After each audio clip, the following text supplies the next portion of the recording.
오늘 저희가 살펴볼 자료는요. 더불어민주당 일부 의원들이 제안한 건데요. 조금 독특한 방식의 민생지원금 아이디어에 대한 기사들입니다. 아, 네. 일단 전 국민에게 지원금을 먼저 싹 주고 나중에 세금으로 일부를 다시 이렇게 돌려받자. 이런 내용이에요. 네, 맞아요. 와, 이건 뭐 기존 방식하고는 상당히 다른 꽤 파격적인 발상 아닌가요? 그렇죠. 이게 핵심은 뭐냐면 속도랑 형평성, 그리고 이제 재정 부담 완화까지 이 여러 마리 토끼를 좀 한 번에 잡아보려는 시도인 거죠. 여러 마리 토끼요? 네. 그러니까 일단 보편적으로 좀 빨리 지급해서 당장의 위기에 대응하고요.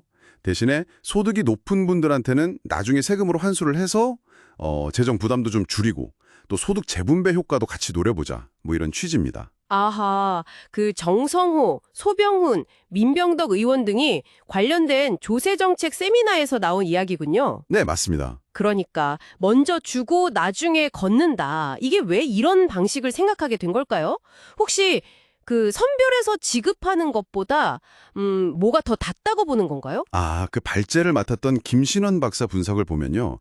역시 가장 큰 장점은 속도하고 효율성이에요. 속도와 효율성. 네, 누구한테 줄지 일일이 선별하는 과정, 거기에 드는 시간이나 행정 비용을 확 줄일 수 있다는 거죠. 일단 급한 불부터 빨리 끄고 보자. 이런 취지가 좀 강하고요. 네. 동시에 나중에 고소득층에게 세금을 더 걷게 되면 결국에는 형평성 문제도 어느 정도는 해소할 수 있다. 이렇게 보는 거고요. 여기서 좀 흥미로운 점은 단순히 돈을 나눠주는 걸 넘어서서요. 이 돈이 경제 시스템 안에서 어떻게 다시 정부로 돌아올 수 있을까? 그 구체적인 경로까지 그렸다는 거네요. 네네. 예를 들어 뭐 13조 원을 풀면 부가가치세로 한 2.4조 원, 그리고 소득세로는 최대 6조 원까지. 그래서 총 한 8조에서 9조 원 정도를 다시 거둘 수 있다. 이런 계산이 나왔던데. 맞습니다. 이게 단순 지원책이 아니라 어떻게 보면 일종의 단기 자금 순환 모델? 뭐 이렇게도 보이는데요. 맞아요. 그런 세수 효과까지 다 염두에 둔 설계인 거죠. 그럼 이제 어떻게 세금으로 다시 거둘 거냐? 이 방법인데 크게 두 가지 방안이 제시됐어요. 네, 어떤 거죠? 하나는 이 지원금을 월급 외에 어떤 별도 소득, 그러니까 기타 소득으로 보고요. 세금을 미리 떼는 방식, 원천징수라고 하죠. 아, 원천징수. 네, 이건 이제 받는 사람 입장에서는 비교적 좀 간편할 수 있다는 장점이 있고요. 그럼 다른 하나는 뭔가요? 다른 하나는 연말정산할 때 그 사람 소득 수준에 따라서 공제 혜택을 조정하는 방식이에요. 아, 연말정산 때요? 네, 이거는 이제 소득이 높을수록 세금을 더 많이 내게 되는 그 누진세 효과를 활용하는 거라 소득 재분배 효과를 더 키울 수 있다는 장점이 있죠. 그렇군요. 다만 계산은 조금 더 복잡해질 수는 있겠죠. 아, 그런데 이걸 실제로 하려면 그냥 정부가 딱 결정해서 바로 시행할 수 있는 게 아니고 법을 바꿔야 한다는 지적도 있었다면서요? 네, 그 점이 상당히 중요해요. 현재 우리나라 소득세법 체계가 세금을 부과할 수 있는 소득 항목을 법에다가 하나하나 다 적어놓는 방식이거든요. 이걸 열거주의라고 부르는데요. 열거주의요? 네, 근데 이 지원금이 현재 법에는 명시되어 있지가 않아요. 그래서 과세 근거를 만들려면 법 개정이 필요하다. 이런 이야기입니다. 아, 법 개정이 필요하다. 물론 이게 뭐 정책적 판단에 따라서 비과세로 볼 여지도 없진 않지만 만약 과세를 하겠다라고 하면 국회 동의를 얻어야 하는 거죠. 그렇군요. 이게 뭐 현실적으로 법 개정 과정에서 또 여러 논란이나 반발이 있을 수도 있겠네요. 그럴 수 있죠. 그리고 또 소상공인 채무 탕감 같은 그런 간접 지원 방식과 관련해서도 세법상 정비가 필요하다. 이런 이야기도 같이 나왔습니다. 듣기에는 이게 되게 신속하고 효율적으로 들리기도 하는데 실제로 모든 국민에게 지급했다가 다시 세금으로 걷는 과정, 이게 생각보다 복잡하거나 아니면 세금 내는 것에 대한 어떤 저항, 이런 거에 부딪힐 가능성은 없을까요? 아, 그거 충분히 나올 수 있는 우려죠. 네. 그렇죠.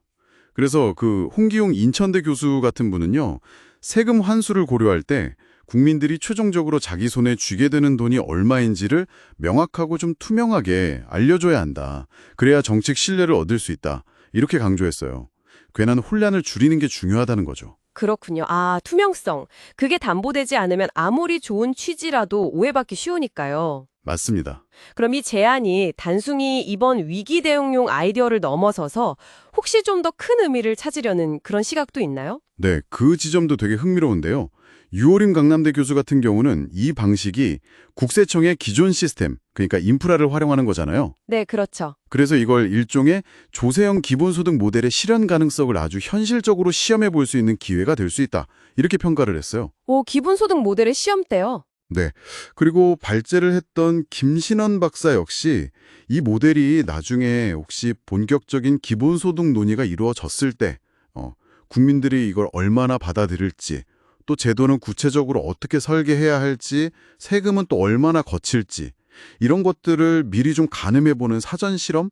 그런 성격도 가질 수 있다. 이렇게 봤습니다. 자, 그럼 정리를 좀 해보면요. 오늘 저희가 살펴본 이 과세형 민생지원금 구상은 단순히 돈을 나눠주는 것을 넘어서서 어떻게 하면 좀 더 빠르고 효율적이면서도 공평하게 지원할 수 있을까? 또 동시에 나라 살림 부담은 좀 덜 수 있을까? 이런 고민이 담긴 좀 새로운 시도다. 이렇게 볼 수 있겠네요. 네, 맞습니다. 신속한 민생 지원과 재정 건전성, 이 둘 사이에서 어떤 균형점을 찾으려는 노력인 셈이죠. 네? 여기서 여러분께 한 가지 좀 생각해 볼 만한 질문을 던져보고 싶어요. 이런 정책을 설계하고 또 실행할 때 우리 사회는 어떤 가치와 원칙을 가장 중요하게 우선적으로 고려해야 할까요? 중요한 질문이네요. 그리고 이런 방식의 등장이 앞으로 비슷한 정책 결정에 또 어떤 영향을 미치게 될지 한번 같이 고민해 보시는 것도 의미가 있을 것 같습니다.